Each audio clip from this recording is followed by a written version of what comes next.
To validate digital signature on your official documents, follow these steps. Click on the yellow question mark on the signature. Here click on Signature Properties. Now, in this window, click Show Signer Certificate. In the next window, click the fourth tab here, name Trust.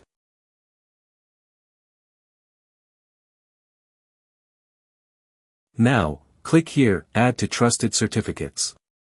Click OK in this confirmation window. In the next window, put checkmark in these checkboxes.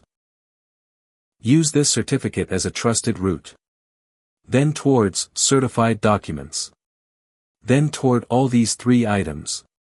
Once you done it, click OK.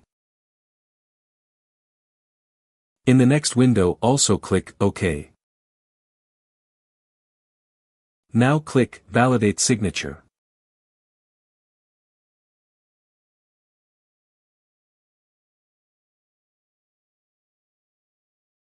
Then click Close. OK, now the digital signature has been verified on your document. I hope this video will help you. Thank you for watching this video by TechB.